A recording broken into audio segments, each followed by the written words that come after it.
Okay, we're doing the practice test for data structures, test number 1. And first item is, I've already opened up NetBeans. First thing you do is create a new project. And we don't need anything there. And we're going to call our project practice test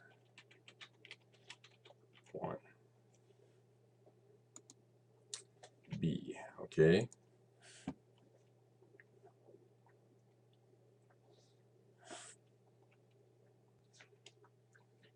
So we've got a blank project here, blank main program, and I'm going to delete some of these comments here and just clean it up a little bit. We don't really need these very badly.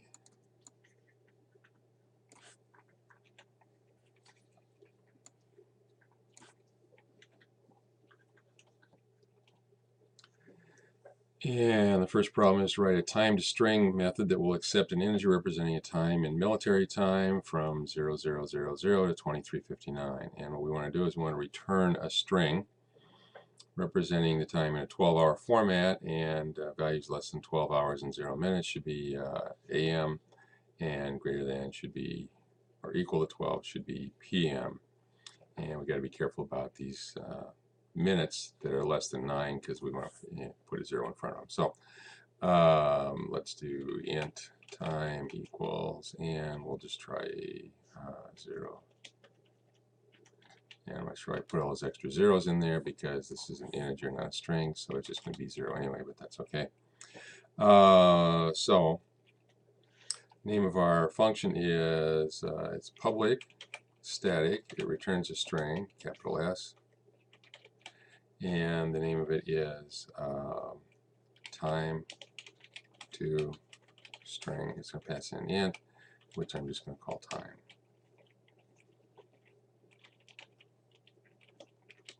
Okay. And we're going to need some variables here. Let's do hours, minutes. Let's do int result.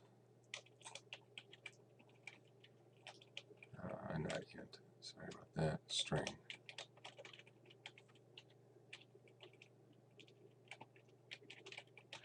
And another string AM or PM. Okay. So it says if the number is less than 1200, so if time is less than 1200, then AM or PM equals AM. Else AM or PM equals PM. Okay, so we got the AM PM thing taken care of. Now we've got to break apart the hours and the minutes. So hours is going to be the time divided by 100, and minutes is going to be the time mod 100.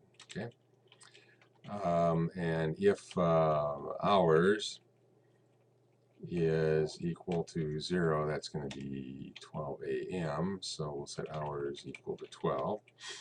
And if hours is greater than 12, like 13 through 23, we want to do minus equals 12, so that'll give us a number, and it's hours, hour. Okay. And now we're ready to make our string. Just one more thing. If the minutes is less than 10, then I'm going to need a leading 0. So let me see. What am I going to call this? We'll do a string variable here. Leading 0. But if minutes is less than 10, then leading 0 equals a 0. Okay, and now we're ready to return, I think.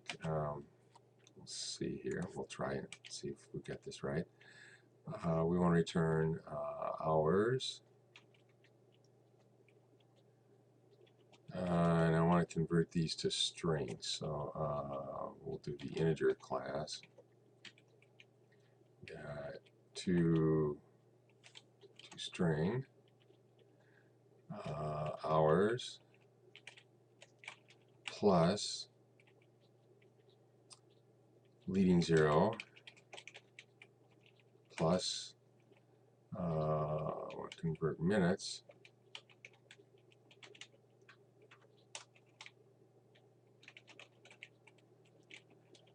plus, and then we'll do a space, and then plus AM or PM. Okay. And I think that's going to do it. Let me see what this is all about. It's never used. Yeah, big deal. So now let's test our code. System dot out dot print f, and then we're going to do quotation marks %d time, military time. Yes.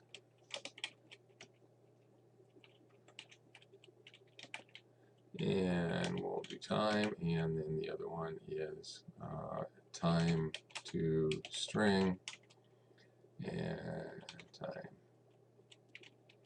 Okay.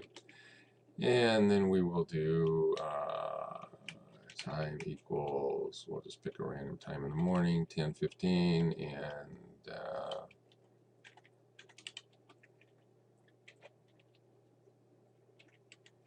I can't redeclare it, should put the int in, okay? And then we'll do time equals 1200, which would be 12 noon, and then we'll print that out. Let's fix the indentation. Let's do some times. Oh, let me see. We'll try time equals 2359 and Control V, and now let's give it a try.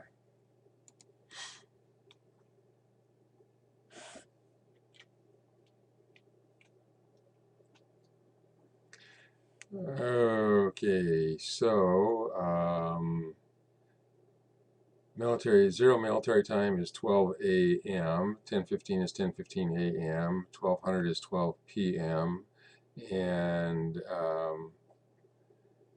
23:59 is 11:59 p.m. My colon appears to be missing. So what did I do wrong down here? Didn't put it in. Okay, so actually I'm going to combine that. This might be a little misleading given the name that I've got, but I'll just put a colon in front, and now if I run it, I think I'm going to get the right thing. So that's 12 a.m., 11, you see, 10:15, 12 p.m., noon, 11:59 p.m., and I think I've done enough to test it there. I've done the leading 0, I've done some a.m. and p.m., I've done an hour of 0, which is midnight, so I think we're good. And we've got a few minutes of video here now, so we'll just stop the video here and we'll continue in video.